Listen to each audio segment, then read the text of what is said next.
I've been feeling a little bit more accepting of bullshit lately, so I decided, why not start a hotline? People call me, they ask me stupid questions, I give them ridiculous advice. It's great. Looks like we got a caller. You've reached me. Hey Elias, I just wanted to know what you think is better, console or PC? I wasn't ready for a good question. God, I wonder which device I should use to play Doom Eternal on today. Stadia! I still have a month before it shuts down! Sometimes I play video games. I don't think you can tell yet, so I have to come up front and confess my status of being a gamer. It's a sad yet true story. But something that's great about how I play games is how I'm not loyal to a certain platform. I have both an Xbox One X and a Nintendo Switch hooked up in my room. I play on both somewhat actively. I'm subscribed to both Xbox Game Pass and Nintendo Switch Online, and while I don't have one, I've always been interested in being a PlayStation owner. Maybe someday I'll live out my childhood dream of using that damn touchpad on the DualShock 4. Though while you admire the whopping 3 consoles I have, and a record turntable, you twist your head about 180 degrees and you see something beautiful. My computer desk. Yeah, I own a PC. I hope you've noticed my crotch right about now. Admittedly, I wasn't popped out the womb getting frags in Quake 3 Arena. I have only had a PC since Christmas of 2018, and before that, my computer history was the Macs I had at home alongside using Windows computers at school. Sometime in 2017, I did have a non-Mac computer, but it was a really dog shit laptop with Linux that can barely play Minecraft well. Therefore, I only used it to play Club Penguin fan servers. Even if I had Team Fortress 2 installed, I couldn't even load into a game. That experience led me down the path of being an anti-asshole. If I was a fan of Doom or Quake at the time, I sure as hell would have been playing that, though my parents at the time weren't the most fond of the idea of me playing violent video games. And I turned out just fine. So yeah, I've experienced both worlds. I still experience both worlds. This computer I have right now is genuinely probably the most valuable thing I have. I do so much on this thing, and I wouldn't be doing what I do today without it. But I also play games on this thing. After all, it is a computer for gaming. I love playing games on PC, but there's also the ongoing fight between which is better, PC or consoles. So, let's put both together in a fight to the death to see which is better. Because at the end of the day, we all love it when metal and plastic clash against each other. Upfront costs are a bitch. The PS5 and the Xbox Series X both go for $499 MSRP. These don't sound too cheap, but more demanding hardware does justify the price in a way. Simply just getting a digital PS5 literally knocks an entire Franklin off the price, though the Series S lacks not only a disk drive, but the same hardware as the Series X, being more comparable to the Xbox One S. Though the Nintendo Switch sets you back $300 for the standard model, $350 for the OLED model, and $200 for the Lite model. The most basic entry-level gaming computer will only set you back around 300 bones, however for a PC comparable to the PS5 or something, be prepared to take out a loan. This was my first true PC that I got in 2018. I got it as a Christmas gift, but a rough estimate of how expensive it was would be around $1,000.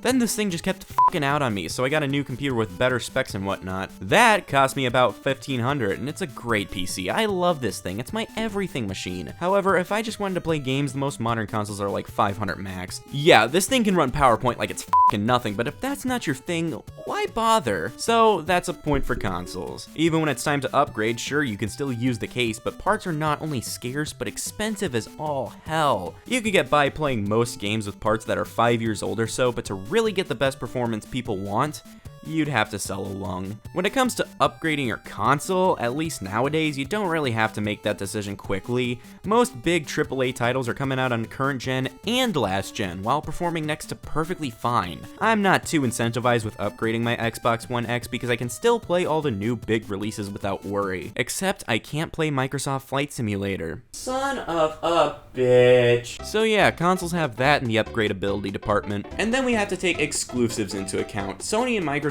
have both realized that PC is not much of a competitor to their platforms, while Nintendo, they lie in a fetal position on the ground and start crying if you suggest that they put their games on PC. Also, while console exclusives are coming to PC, at least Sony games have a little thing where they make games that usually cost $20 on PlayStation at least $60 on Steam. However, for most who don't have a PlayStation, I'm still willing to fork out full price for Spider-Man. But PCs have their own exclusives too. Indie games are endless on PC, probably because it's the easiest to develop for. Console ports take a lot. I've never been a developer, but if I had to do a console port, I'd probably cry.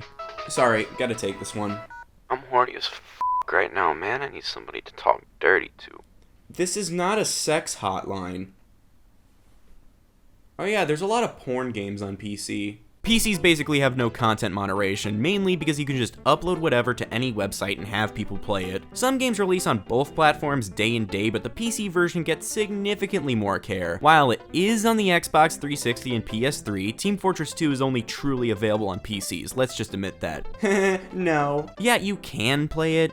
Not saying you should, but you can try at least. Every major update since, they started doing major updates have only been on PC ever. This is an almost completely different game from this. And Quake Champions, that's a whole ass multiplayer Quake game that's only on PC. Speaking of shooters, they just control better on PC. While some shooters like Doom Eternal feel decently fine-tuned on controller, I think keyboard and mouse is just a better control scheme for certain types of games. The only exceptions I'd say are FPS games that were made for consoles like GoldenEye 007 or Halo. But consoles are the platform I prefer to play other types of games. Series like Yakuza and Grand Theft Auto just feel better on console in my opinion. Same for platformers. Controlling platformers using a keyboard is my least favorite cardinal sin. Neither keyboard or controller can perform surgery though, trust me. I tried it, big lawsuit happened, it was a mess, I'm never gonna do it again. However, a big advantage to PCs is the ultimate gamer's litmus test: emulation. You can spend $60 to $200 to get a GameCube, spend $200 to get a complete version of Chibi Robo, plug it in, deal with cords, and be satisfied with having the most authentic way to play Chibi Robo. You could also be a fucking criminal and play it on PC. Emulation is great. While I do prefer playing games on real hardware, sometimes not all of us have Wiis to play Imagine Party Babies on. Emulators can use any controller, a wide variety of visual enhancements, and can play generally any game you want. Never mind, this looks horrendous. PC games can also be modded, so you can play games the vanilla way or become a fucking psychopath. Some games are just better modded. My life's motto is kill children in Fallout or bust. You've reached the National Psychopath Hotline. Yeah, hey, fellow hotline owner here. Emulation and modding is possible on console, but to do that, you'd have to homebrew the system itself. My 3DS is modded, but if I was held at gunpoint to mod my Nintendo Switch, I'd just ask for the trigger to be pulled immediately. To emulate on PC, you pretty much just need to download the emulator, download the game, and outside of changing control and display settings to fit your wants, you're golden. Hey, it's me from earlier. You still haven't answered my question. I'm getting to that, you impatient The verdict? Whatever you want. Yeah, you're probably fuming over me saying that as I just droned on about which one of these are better, but in all honesty, PCs and consoles suit different needs for everyone. While on a technical level, PCs can be way better than consoles, people who play on consoles are still garbage. Who needs consoles when I have the best way to play video games right here? Only the finest quality of things touch this. Quality. While still quite different, a lot of things that made PCs different are things that consoles have nowadays. Something as simple as a game updating was once considered a thing exclusive to PC. Now we just take that for granted. If PC is more your style, then get that, but if you'd rather have consoles, then that's really all up to you. I can't tell you what to do. Unless you call my hotline. Well, as I wait for the next call, I might as well start admiring my copy of Cabela's North American Adventures for the Wii. Oh. Yo. Hey, Elias, did you know that everybody holding a copy of Cabela's North American Adventures for the Wii will die in 70 years? Well, I'm f***ed.